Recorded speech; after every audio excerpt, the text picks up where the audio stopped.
तो लर्नर्स एक बार फिर से स्वागत है आप लोगों का बिगिंस लर्न यूट्यूब चैनल पर। तो लर्नर्स आप लोगों के बिहार बोर्ड द्वारा जो ऑफिशियली मॉडल पेपर जारी किया जाता है तो ऑफिशियली मॉडल पेपर जारी हो चुका है। तो आज हम लोग मैट्रिक बोर्ड परीक्षा 2023 के लिए जो गणित का आप लोगों का सब्जेक्ट होता है मैथमेटिक कंपलसरी सब्जेक्ट, तो इसके वीवीआई ऑब्जेक्टिव को करने वाले हैं क्योंकि यह बिहार बोर्ड का ऑफिशियली मॉडल पेपर जारी है। और आप लोग जानते हैं कि बिहार बोर्ड का ऑफिशियली मॉडल पेपर से हर एक बार क्वेश्चन छपता है। तो आप लोग वीडियो को शुरू से लेकर अंत तक देखिएगा ताकि एक भी मैथ का क्वेश्चन का ऑब्जेक्टिव आप लोग एग्जाम में न छोड़ के आए। तो फटाफट से ऑब्जेक्टिव क्वेश्चन की ओर बढ़ते हैं। तो आप लोग देख सकते हैं कि जो बिहार बोर्ड का ऑफिशियली मॉडल पेपर जारी हुआ है तो ये इस प्रकार से, यहाँ आप लोग इसे पढ़ लीजिएगा, ठीक है, ऐसे कर है, ठीक है। तो इसके फटाफट से क्वेश्चन की ओर बढ़ते हैं। तो सेक्शन ए यानी ऑब्जेक्टिव का क्वेश्चन को हम लोग डील करने वाले हैं। तो पहले क्वेश्चन की ओर बढ़ते हैं। तो पहला जो क्वेश्चन है ना वह यहाँ पर इस प्रकार से है कि P बटा में Q, जहां P Q पूर्णांक है और Q नॉट इक्वल टू 0 के रूप में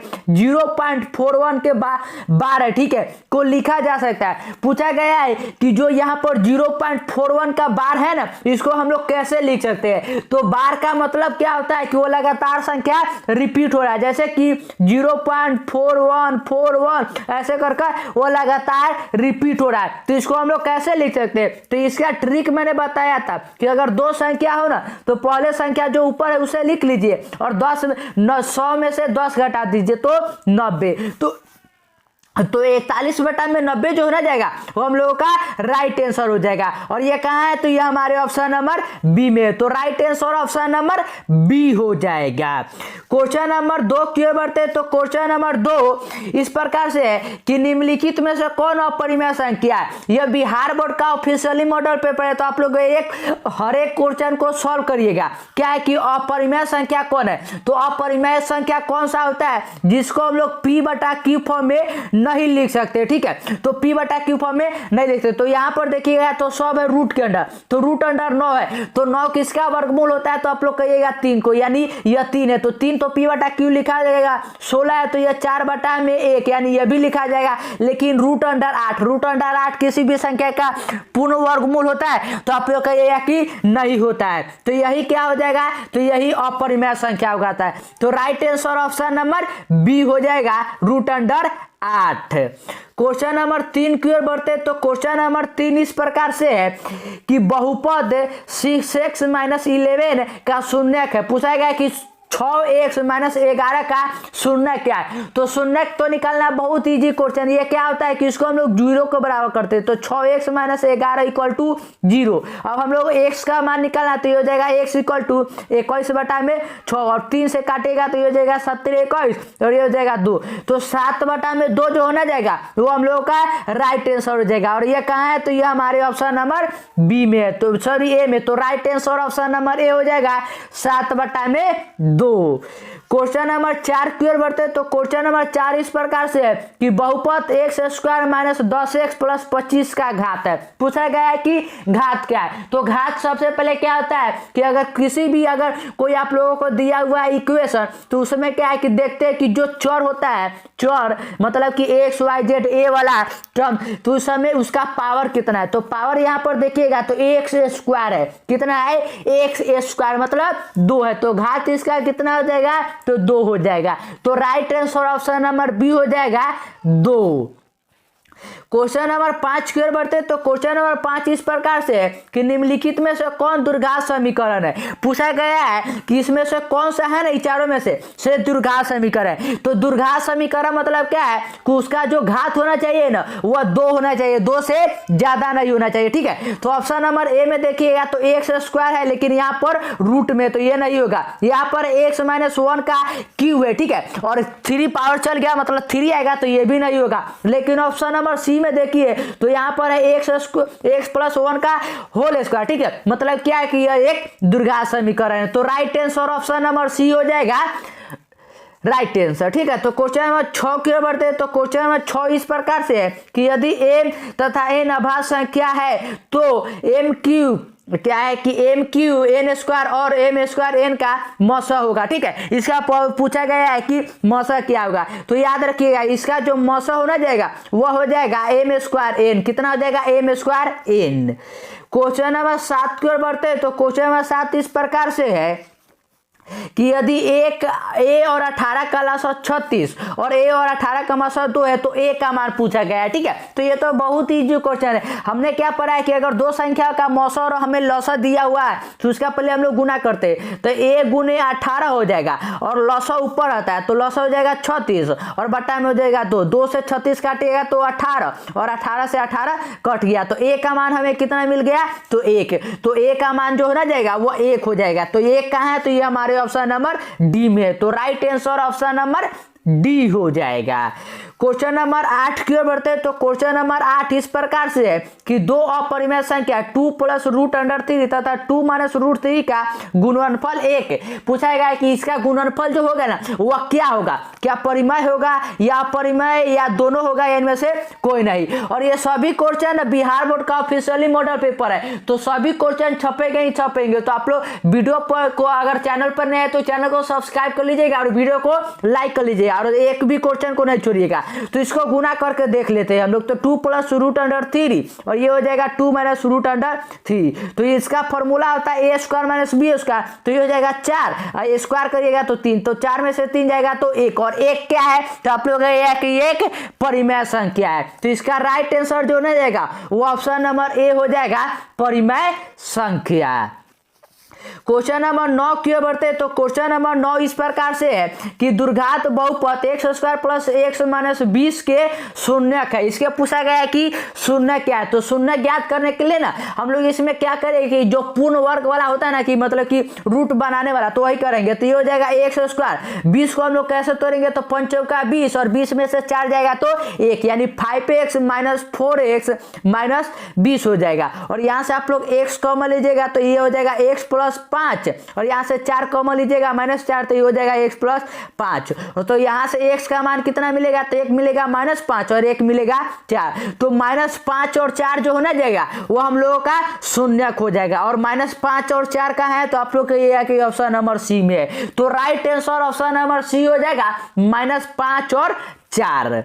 क्वेश्चन नंबर 10 की ओर बढ़ते हैं। तो क्वेश्चन नंबर 10 इस प्रकार से है कि यदि किसी दुर्घात बहुपद px = 2x² + 5x - 12 के शून्यक अल्फा बीटा हो तो अल्फा + बीटा का मान पूछा गया है। ठीक है, अल्फा + बीटा। तो ये तो बहुत ही सिंपल है। दुर्घात समीकरण के बहुपद मतलब जो होता है मूल उसका शून्य के क्या होता है, अल्फा + बीटा का ये होता है -b/a। तो b का मान कितना है, तो 5, तो -5 और a का मान कितना है, तो 2, तो -5/2 होना जाएगा, वो हम लोगों का राइट आंसर हो जाएगा। और ये क्या है, तो ये है हमारे ऑप्शन नंबर बी में। तो right answer option number B हो जाएगा। क्वेश्चन नंबर 11 की ओर बढ़ते हैं। तो क्वेश्चन नंबर 11 इस प्रकार से है कि यदि अल्फा बीटा बहुपद x² + 4x + 1 के शून्यक है तो 1/α + 1/β = पूछा गया है कि यह किसके इक्वल टू होगा। ठीक है, तो इसको ज्ञात करने के लिए ना सबसे पहले आप लोग एलसीएम लीजिए। तो ये हो जाएगा अल्फा बीटा और यहाँ से अल्फा से कटेगा तो ये हो जाएगा अल्फा + बीटा। तो यहाँ से तो अल्फा बीटा निकाल सकते हैं। तो यहाँ से अल्फा बीटा क्या होगा, -b/a, तो -b हो जाएगा -4 और 1 तो 1 हो जाएगा। और अल्फा × बीटा निकालिएगा तो हो जाएगा 1, तो -4/1, तो -4/1 जो होना जाएगा वो हम लोगों का राइट आंसर हो जाएगा। और ये कहाँ है, तो यह है हमारा ऑप्शन नंबर सी में। तो right answer option number C हो जाएगा। आई होप मैं जो आप लोगों को क्वेश्चन समझा रहा हूँ वो अच्छी तरह से आप लोग क्वेश्चन समझते होइएगा, और समझ रहे तो चैनल को सब्सक्राइब कर लीजिएगा। क्वेश्चन नंबर 12 की ओर बढ़ते हैं ना। तो क्वेश्चन नंबर 12 इस प्रकार से है कि यदि समीकरण kx² + 6x + 9k = 0 के मूलों का योग और गुणनफल समान हो तो k का मान पूछा गया है। कि मूलों का योग मतलब कि अल्फा + बीटा = किसके गुणनफल, योग गुणनफल यानी अल्फा × बीटा के बराबर है। तो अल्फा + बीटा का मान कितना होगा, तो ये हो जाएगा -6/k, फॉर्मूला से होता है। और अल्फा × बीटा हो जाएगा 9k/k। तो काट दीजिए, तो k से k कट गया और 6 से ये काटेगा तो 3 और ये हो जाएगा 2। तो k का जो यहाँ मान मिलेगा ना वो मिलेगा -3/2। तो -3/2 कहाँ है, तो आप लोग कहिए है कि -3/2 ये हमारे ऑप्शन नंबर डी में। तो right answer option number D हो जाएगा -3/2। मैं अच्छी तरह से सभी क्वेश्चन को एक्सप्लेन करते चला हूं तो आप लोग अच्छी तरह से समझते चलिए। क्वेश्चन नंबर 13 इस प्रकार से है कि यदि x इक्वल टू 1 पर दोनों समीकरण X square plus X plus 1 equal to 0 और 3 के मूल हो तो ए बी का मान पूछा है। तो x का मान यहाँ रखिए तो ये हो जाएगा 1 प्लस ए इक्वल टू 0, यानी a का मान मिलेगा यहाँ से -2 और 1 यहाँ रखिएगा तो ये हो जाएगा b प्लस 3 इक्वल टू 0 और यहाँ से b का मान मिलेगा -3/2। तो इन दोनों का गुना करना है तो ये क्या हो जाएगा, ए बी अगर निकालिए ना तो 2 से 2 तो कट जाएगा और माइनस माइनस मिलकर हो जाएगा 3। तो यह 3 जो है ना जाएगा वो हम लोग का राइट आंसर हो जाएगा और 3 कहाँ है तो यह है हमारे ऑप्शन नंबर बी में। तो right answer option number B हो जाएगा 3। क्वेश्चन नंबर 14 की ओर बढ़ते हैं। तो क्वेश्चन नंबर 14 जो है ना वो इस प्रकार से है, इसका ना आप लोगों को इस क्वेश्चन में साथ कुछ मिसिंग है, ठीक है, तो इसको हम लोग स्किप करेंगे और अगले क्वेश्चन की ओर बढ़ते हैं, ठीक है। तो क्वेश्चन नंबर 15 जो है ना वो क्वेश्चन नंबर 15 इस प्रकार से है कि cos थीटा गुने cosec थीटा इक्वल टू पूछा गया है कि क्या होगा cos थीटा। तो cos थीटा है ना तो cos थीटा रहने दीजिए, ठीक है, और cosec थीटा को मैंने क्या बताया था कि sin थीटा इक्वल टू होता है 1 में cosec थीटा, ठीक है, 1 में cosec थीटा। तो यहाँ पर अगर cosec थीटा है तो अगर चेंज करेंगे तो ये हो जाएगा 1 में sin थीटा यानी sin थीटा और cos थीटा बटा में sin थीटा किसके इक्वल टू होता है तो आप लोग कहिएगा कि cot थीटा। तो cot थीटा जो ना जाएगा वो हम लोग का राइट आंसर हो जाएगा और ये कहाँ है तो ये हमारे ऑप्शन नंबर बी में। तो right answer option number B हो जाएगा cot थीटा।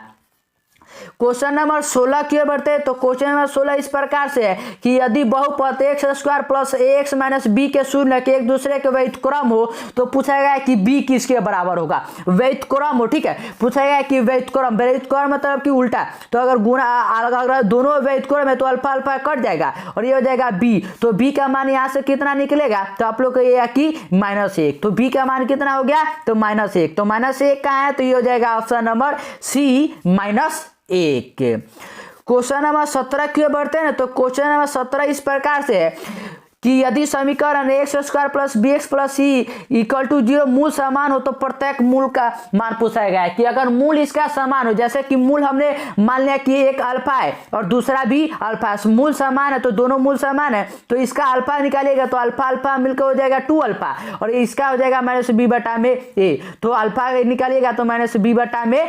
तो -b/में 2a जो ना जाएगा वो हम लोगों का राइट आंसर हो जाएगा और ये कहाँ है तो ये हमारे ऑप्शन नंबर बी में। तो right answer option number B हो जाएगा। मैं अच्छी तरह से आप लोगों को सभी क्वेश्चन को एक्सप्लेन करते चल रहा हूँ। तो आप लोग चैनल पे नए तो चैनल को सब्सक्राइब कर लीजिएगा क्योंकि लगातार ऐसे ही आप लोगों का क्वेश्चन का प्रैक्टिस सीरीज चलता रहेगा जब तक कि आप लोगों का एग्जाम खत्म नहीं हो जाता है और जब तक कि मैथ में आप लोगों को 90+ नंबर आ नहीं जाता है।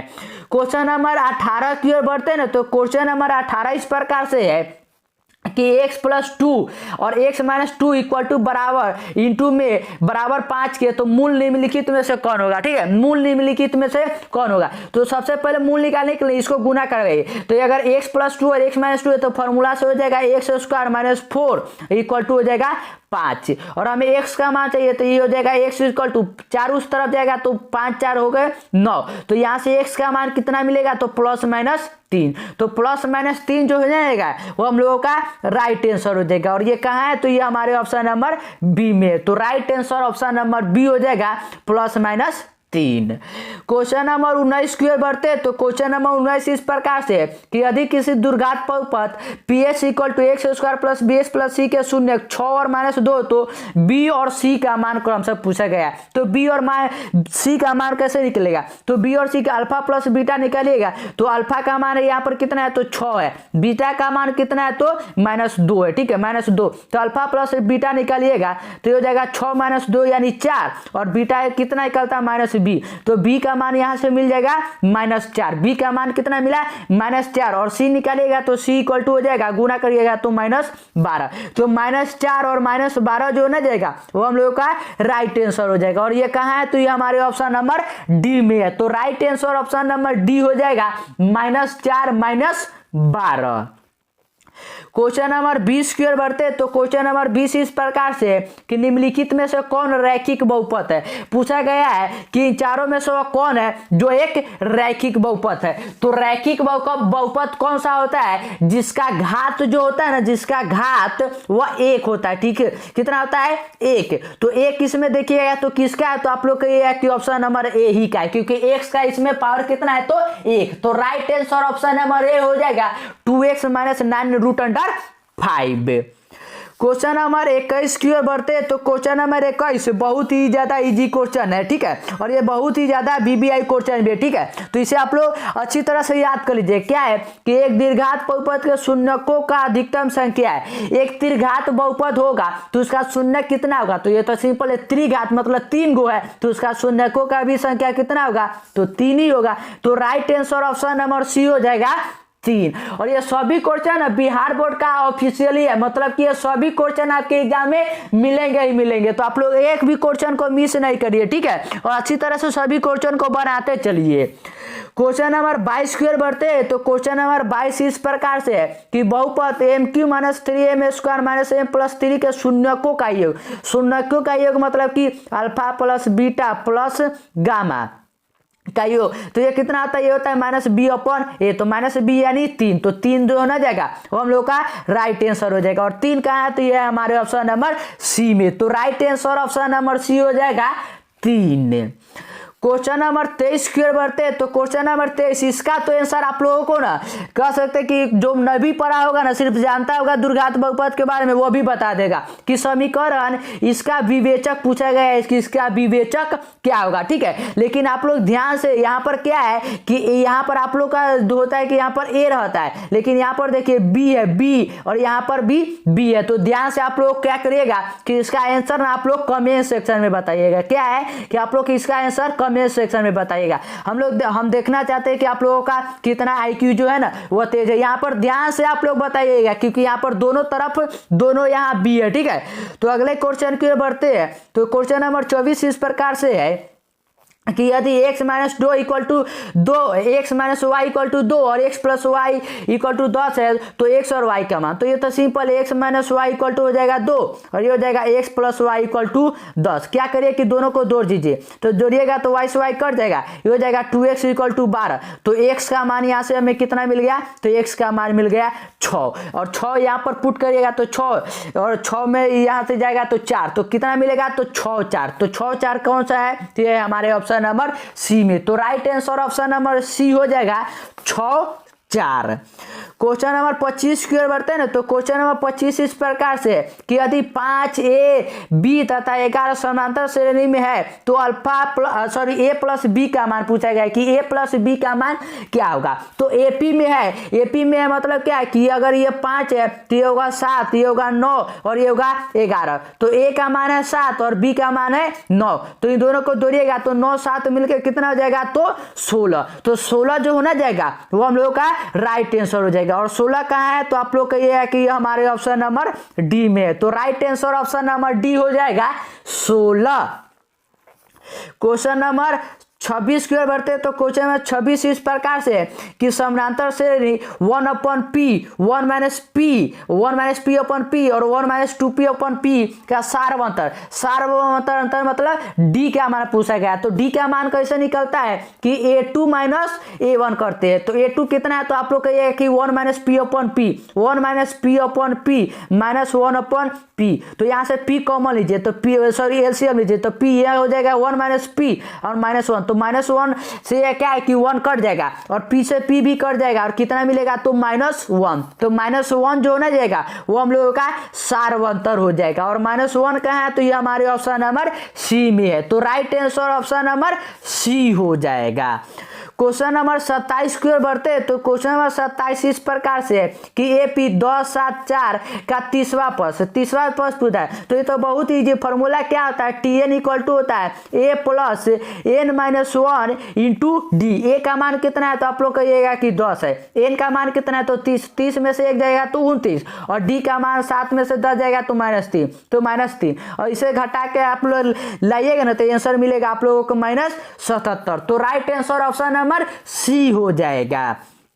क्वेश्चन नंबर 28 की ओर बढ़ते हैं। तो क्वेश्चन नंबर 28 इस प्रकार से कि समानांतर श्रेणी 5, 8, 11 का कौन सा पद 383 है। मतलब Tn का मान जो है ना वो आप लोगों को 383 दिया हुआ है। ए का मान है 5 और डी का मान है 3। तो आप लोग निकाल लीजिए, ये हो जाएगा 383, ये हो जाएगा ए का मान है 5 तो 5 और 3n-3 आप लोग करके निकाल लीजिएगा। ठीक है, तो यहाँ पर जो आप लोगों को आंसर मिलेगा ना वो मिलेगा 127। कितना मिलेगा? 127। तो right answer option number D हो जाएगा 127 से।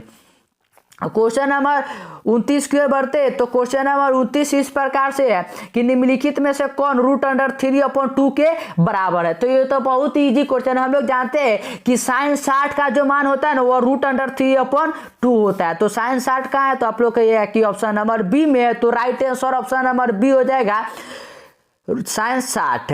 और क्वेश्चन नंबर 30 और आज के लास्ट क्वेश्चन की ओर बढ़ते हैं ना तो 30 नंबर में क्या है कि tan थीटा इक्वल टू 1 हो तो थीटा का मान पूछा गया है कि tan थीटा इक्वल टू 1 हो तो हम लोग जानते हैं कि tan 45 जो होता है ना tan 45 उसका मान 1 होता है। तो यहाँ थीटा के जगह पर क्या होना चाहिए? 45। तो देखते हैं कि 45 कहाँ है दिया हुआ है। तो 45 जो है ना आप लोग देख सकते हैं कि ऑप्शन नंबर सी में है। तो right answer option number C हो जाएगा 45 डिग्री। और इसके बाद के जो भी क्वेश्चन है ना उसको हम लोग अगले वीडियो में कवर करने वाले हैं। तो अगर चैनल पे नहीं तो चैनल सब्सक्राइब कर लीजिएगा।